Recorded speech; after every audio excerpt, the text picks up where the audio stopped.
Are there any of you who find it most comfortable to sit like this on the floor or with your legs crossed, or occasionally feel a pinching discomfort in the front of one side of your pelvis? Oh, how did you know? Some of you might be surprised, right? If so, today's video is for you. Everyone, try placing one leg over the opposite leg. When you do this on both the left and right sides, is there a particular side where the raised leg doesn't become horizontal and it's difficult to sit up straight? Then you must focus on today's exercise. Now, to lift the leg like this, the thigh bone on this side, that is the hip joint, needs to bend and rotate outward properly. At this time, if the gluteal muscles located deep in the back of the pelvis do not stretch well, sufficient flexibility in the hip joint will not be created. Additionally, as these gluteal muscles gradually atrophy, every time the leg is spread outward, the head of the thigh bone is pushed forward, causing discomfort in the front of the pelvis. So, why do these symptoms occur? If you are standing like this, the pelvis forward, or sitting for a long time, the deep gluteal muscles can become short and atrophied. Additionally, if you often cross your legs in one direction, this can also cause these muscles to shorten. This can lead to a length difference in the gluteal muscles on both sides.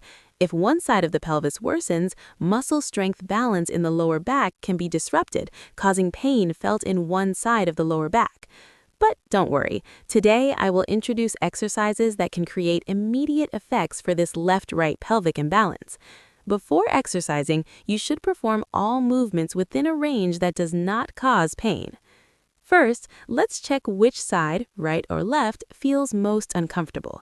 Please sit with your buttocks positioned at the halfway point of the chair. Then, place the ankle of your right leg on top of your left leg like this and check how it feels. Next, lift your left leg and gently place it on your right leg to see which side, left or right, feels most uncomfortable. Assuming the uncomfortable leg is the right leg, check how high the leg is lifted and how stiff and uncomfortable it is to align the pelvis and lower back when the leg is raised. We will compare this with the changes after the exercise. Here is the first exercise. In this position, gently wrap both hands around the outer thighs and slowly pull this leg towards your body. Just pulling it slightly like this will create a tight feeling on the outer side of the glute. At this time, to prevent the pelvis and lower back from bending backward, tighten your core to align the pelvis, lower back, and spine with your feet. Then, with both hands, apply a slight pushing force towards your body, while the legs exert a very slight pushing force against the hands. While maintaining this tension, press the legs down towards the floor as much as possible. Let's repeat this slowly. Exhale while pressing down the legs, counting 1, engaging the lower abdomen and maintaining the opposing force. Then, inhale as you return. Take a deep breath and exhale slowly for a count of 2. Then, continue to exhale for 2 more counts, making it a total of 3. Finally, exhale one last time for an additional count, reaching a total of 4. Remember to keep your breathing steady and controlled throughout the process. Then, relax your hands and slowly lower your legs. You will feel that your legs are a bit more horizontal than before. First, slowly lower your legs gently towards the floor and shake them off to release some tension. Also, gently rock your pelvis side to side to avoid strain, and then we will proceed to the next movement. Again, place the leg that feels uncomfortable on top of the ankle. This time, use the same side hand to gently press the right leg down towards the floor. You should feel it as just a slight hold, not pressing down completely. Here, gently roll the pelvis forward as if you're slightly sticking out your buttocks, and then slightly tilt your upper body forward, feeling as if your neck is slightly lengthening. Then, you will feel a tight pulling sensation in the back of the right pelvis. Here, we will hold for 5 seconds while breathing. 1, 2, making sure the spine doesn't hunch. 3, 4, and slightly 5. And then gently keep the upper body upright, and this time very slightly rotate the pelvis to the left like this.